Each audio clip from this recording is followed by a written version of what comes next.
There is a once in a lifetime decision you can only make before your baby is born. And once your baby's born, it's too late. You can't go back and make this decision, but it's a decision that could save your baby's life or help immensely in the future. I'm Rachel from the Mighty Mama Movement, a mother of 8. And I'm Heather, a midwife and family nurse practitioner. Today we are talking about cord blood banking, why you should consider doing it, what the pros and cons are, and all the benefits. So what is cord blood banking?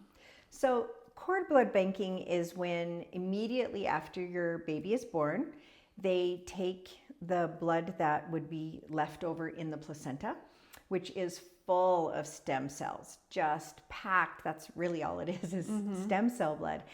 And they put it in special medical containers, and then they typically will do a special freezing process, and then they can use it for medical advances. So from your end, it's basically baby is born, they cut the cord, they take any blood that they can get from the cord, and they ship it off to companies that help store that blood for when it is needed. So yeah, that's the nice thing. If you do it, you don't have to do a lot other than sign up for the service, pay for it, and then the medical team and the company that you hired to do it kind of takes care of everything else. So why would you want to do it? Right now, they use the stem cells for about 80 or so conditions to help treat them. And these are conditions that don't have other treatments. So leukemia is one, lymphoma, anemia, and then there's quite a few just genetic and autoimmune disorders that they currently use it to treat. And these are disorders that otherwise either don't have treatments, or the treatments, for example, leukemia, the treatment is chemotherapy, radiation, etc. Right. It's a really intense treatment, whereas if you can use the stem cells to treat it, it's a much more gentle and effective treatment. So basically, they use those stem cells that were saved to treat these diseases and illnesses that your child may or may not get. Now, the cool thing about it is that they're doing a ton of research on this.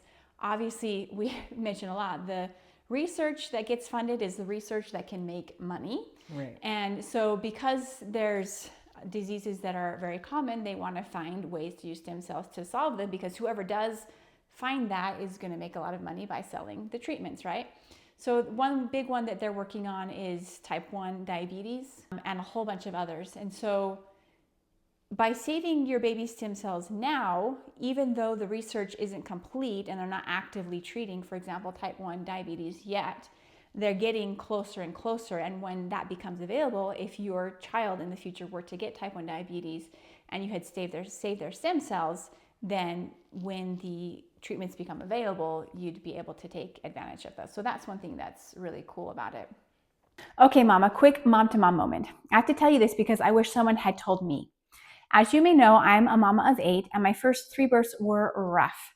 I just thought birth was supposed to be that painful. Nobody ever pulled me aside and said, hey, there's actually a better way.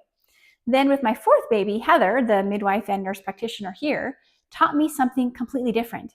A method I had never seen in any book or video or internet research. And I ended up dilating to 10 centimeters with 0 pain. After 8 babies, I can honestly tell you this method works. Most mamas just never learn these strategies. Even if they want to avoid an epidural, they feel like they will cave once things get intense. That was totally me. I had done so much research, but I never found a real method that made birth actually manageable. And that's why Heather and I started teaching this, because birth does not have to feel like torture. So here's your little insider tip. We put together a totally free class for you.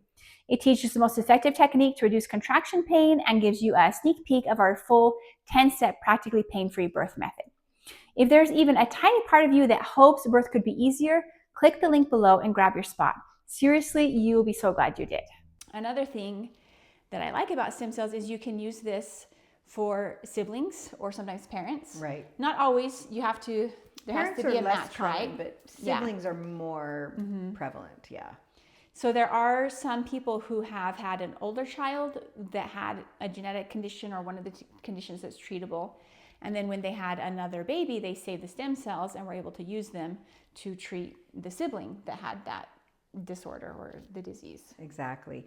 And stem cells, as you know, can, I guess you could say, morph into any of our body systems. They're not assigned specifically to the heart or to the liver. And that's why they are so valuable, because they can heal multiple areas on the body, not just one. Like with a heart transplant, it's just the heart, you know, or just the liver or just the kidney.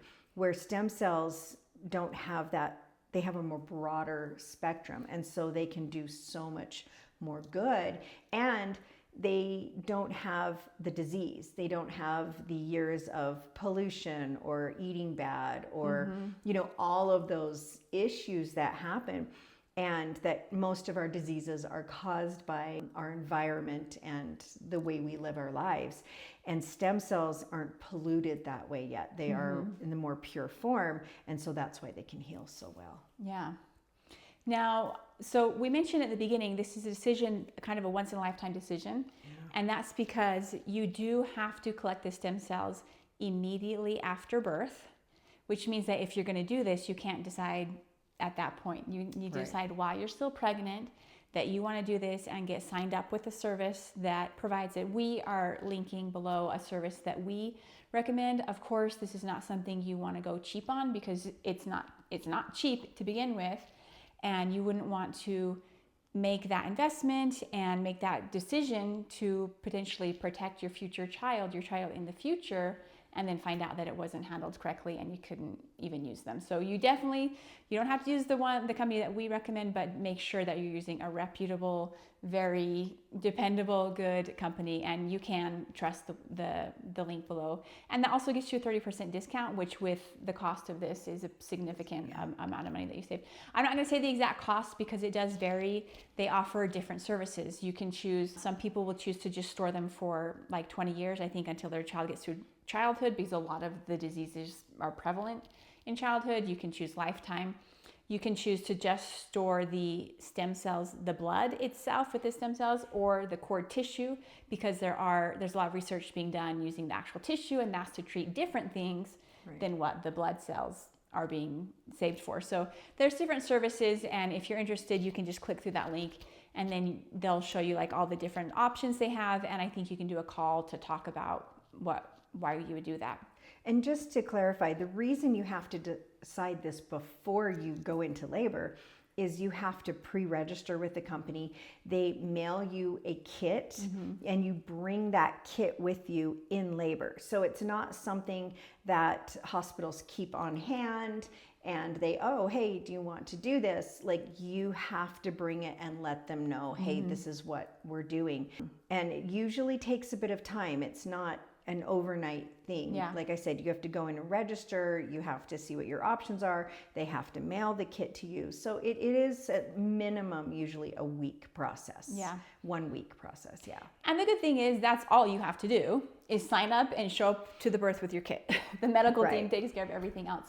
Oh, and I will also mention, because we're talking about cost and saying it's a bit expensive, they do have payment plans, so that's nice. You can do like a 1-2 year payment plan and just pay for it over time. So let's talk about who should consider this. Well, I think everyone should consider it. Right. The technology is advancing so fast, and it's just like insurance basically. You hope that you're never going to need it, but you pay for it anyway, and if you end up needing it, you're really glad you did. Leukemia is one that they currently can treat with it. My daughter's best friend got leukemia, and of course she's in that world knows a lot of people and friends who have leukemia, and some who did not survive. And I don't know a percentage of the population. I think it's a relatively small percentage, but knowing someone personally and seeing all of her little friends with leukemia, you realize, okay, there are a good amount of children out there battling that, and that's something that stem cells can treat currently. Yeah. Not to mention the things in the future. I mean, talk about type 1 diabetes. Again, I don't know the statistics, how many people have it, but I think all of us personally know several people that do, and that's a disease that currently you can only just live with it and manage it, but there's not a way to sort of cure it or get rid of it. And it is a very impactful disease to live with. I think if I had a child with diabetes, I would just feel nervous because it's risky. I mean, so many people live happy, fulfilling lives with diabetes, but there's always that chance that their blood sugar is going to get out of control and you're not going to notice. And it's just continually have to be on top of that. Anyway, yeah, it's just to think that there are these cures and remedies that we don't either currently have or this is the only way to use it. It seems like a pretty good insurance policy to buy. Do you know what I mean? And that's kind of what most people are looking at it as an insurance policy. Mm-hmm. Most people that do this, they don't have somebody with that disease right now or like a sibling. There are a few cases of that, you know, where someone has a second child, their first child had a disease like you said. But most people, it's an insurance policy, mm-hmm. and that's really the best way to look at it. And I will add, so we'll put in the description of this video the list of the most common uses that they're currently using to treat, so that you can also look through that and see if you have a family history of any of those disorders, then that mm-hmm. increases the chances that you would want to do this, because obviously there's a higher risk that your child would end up inheriting one of those disorders. Yeah. But it's good for anyone. Okay, so I want to go through a few sort of myths or common misunderstandings about the cord blood banking and move on from there. So the first and I think biggest misconception is that you can't do delayed cord clamping if you want to save the cord blood. Is that true? You can do delayed cord clamping. It's usually around 60 seconds.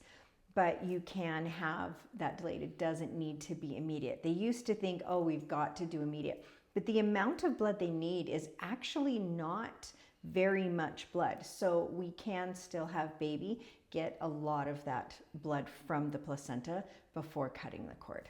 Okay, so there you go. You can do both. Another common myth is that it is only for rare diseases. We've already talked about a few that aren't very rare. And then I think the other biggest thing is that they are doing so much research and just continually finding ways to use it to treat more and more disorders. So it might have been that way when it first started out, right? Obviously, over time, they've been adding more and more and more treatments for it. But we're already at a point where they're treating a lot of common disorders, some more rare ones, which you think, oh, it's more rare, so maybe my child won't get it. That's true. But if your child does get it, usually in the rare disorders, there's fewer treatments available. So it's great that you can now use this treatment for those. And the last myth is that it's too expensive. It's not cheap, right? Because you're paying for them to store this blood until you need it. And it's not just sitting in a random freezer. It's a cryogenic special storage. And they have to preserve. I mean, this isn't like a real cheap thing to do, and you need it done properly and all of the processing. But it is within the reach, I think, of a lot of people, especially with payment plans. Like I said, I don't want to give a price range, but it's not like tens of thousands of dollars or anything like that. Right. So we're talking like $2,000 to $3,000, maybe less, depending on what you are going to do. Considering if the cost of a future treatment, chemotherapy, for example, right, it's not really that much money, I think, definitely for what you get. And if you look at it over that span of all the years, it's actually not an expensive insurance policy at all, mm-hmm. And that's a good information to have, that, this in the long run could save you a lot of money. And it's, once again, you just have to look at insurance. That's the way you really need to look at it, just like we have any insurance, but this mm-hmm. is going to affect you probably more than any other insurance would in your life. Right. And that's from a financial perspective. Like financially, it still makes sense, but obviously the more important thing is if your child were to get leukemia or lymphoma or some other serious disease, and you would actually have a way to treat them right. effectively and more gently and increase their chances of surviving and all that. Exactly. There's not really a price, I think, that you would put on that. So I think a lot of this just comes down to the peace of mind, mm-hmm. especially if you have those genetics, if you have the resources, it really can help you to just feel like you are giving your child every chance that you can for them to be able to live a healthy and long life. And this is one of those really good ways. It's your child's, their own DNA. And so you don't have to worry about the interactions or any negative interactions or anything happening. And here's the thing, if you decide that you don't want to do it, you don't have to do it at the last minute. And so, I do encourage people to take a look at it because of how it can affect the rest of your child's life and all the things you're going to do for your children, from school to, education to health. Look at this one and say, is this something that I want to do as well? Yeah, that's great. Okay, check out the link below so you can get more information about it and consider doing it.